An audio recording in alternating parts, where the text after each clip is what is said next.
The book of meditator का ये सूत्र कहता है, meditator moves into the dark and difficult as well as into the light and easy like a trusting child, remaining alert and aware through all the phases.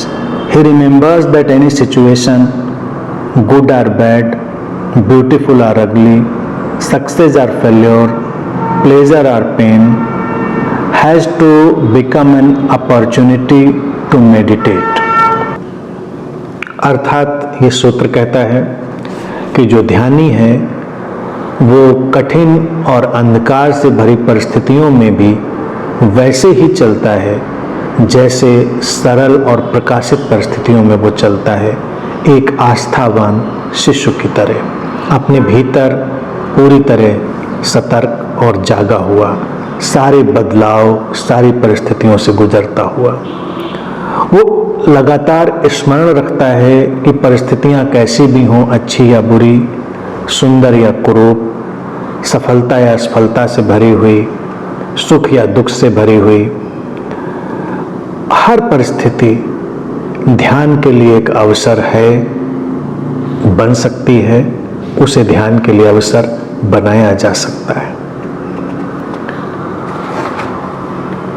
ध्यान के लिए और क्या जीने का ढंग हो सकता है इससे इतर? ये इतना सीधा सपाट ढंग सूत्र जो हमारे सामने रखता है वही ध्यानी का ढंग है। अक्सर लोगों को लगता है कि कैसे पहचाने हम ध्यानी को गैर ध्यानी से। मैं इस बात को अनेकों बार दोहरा चुका हूँ। कुछ तो ऐसा ढंग होना चाहिए कि हम बाहर से पहचान सकें। आमतौर से तो क्या होता है, एक विशेष जीवन शैली जीने वाला व्यक्ति ध्यानी लगता है और एक विशेष अलग किस्म की जीवन शैली जीने वाला व्यक्ति गैर ध्यानी लगता है। इससे क्या फर्क पड़ता है? तुम कोई विधि करते हो, किसी आश्रम जाते हो, किसी धर्म स्थान में जाते हो, तुम कुछ खास तरह का साहित्य पढ़ते हो, इससे क्या फर्क पड़ता है?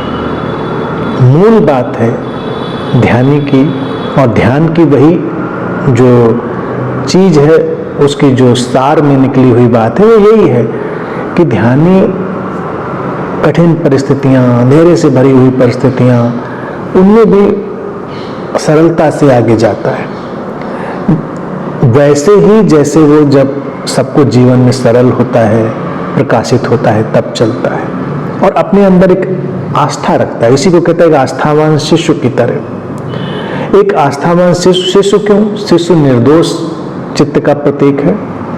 एक बच्चे को देखो, जब वो अपने माता पिता की उंगली थाम लेता है, आराम से चलता है, उसको लगता है कि हम संभाले जाएंगे, कोई चिंता की बात नहीं है, वो हर परिस्थिति से आगे चला जाता है। सूत्र कहता है कि ध्यानी भी अपने अंदर वही गहरी आस्था रखता है कि अस्तित्व संभालेगा, परिस्थितियां कैसे भी बदल रही हो, कोई भी फेज हो, कैसा भी हो, वो उससे पूरी आस्था से गुजरता है, समता से गुजरता है, जल्दी जल्दी विचलित नहीं होता।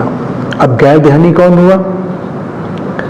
अच्छा मौसम है, अच्छी परिस्थितियां हैं, तब तो सब अच्छा है, खुश है, सब ज्ञान उसके पास है।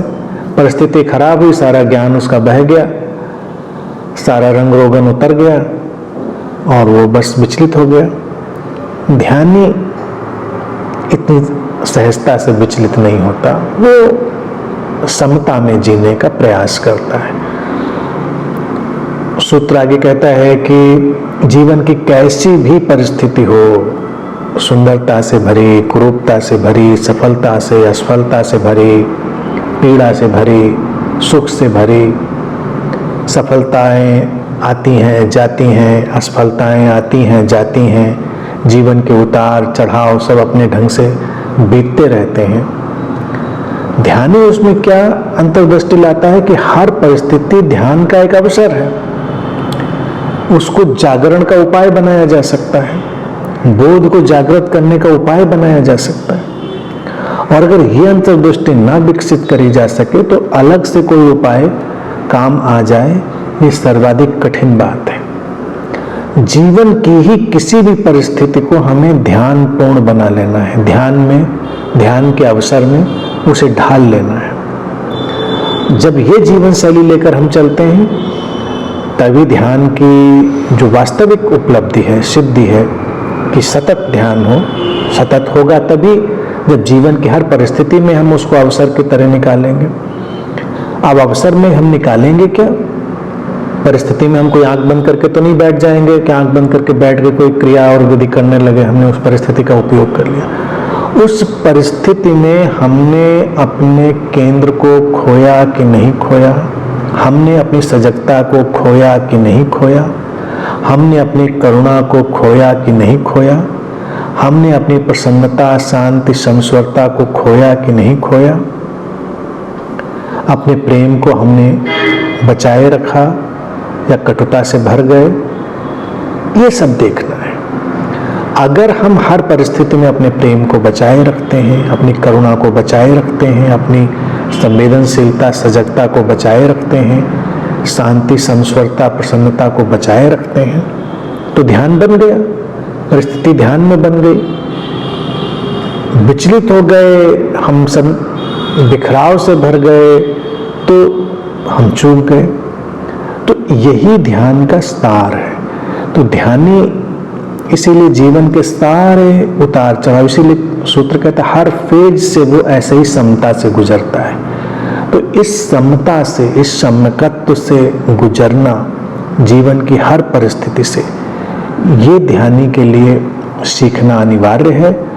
और जो ये सीख चुका होता है वही ध्यानी होता है। जो इस ढंग से जी रहा होता है वही ध्यानी की जीवन शैली होती है।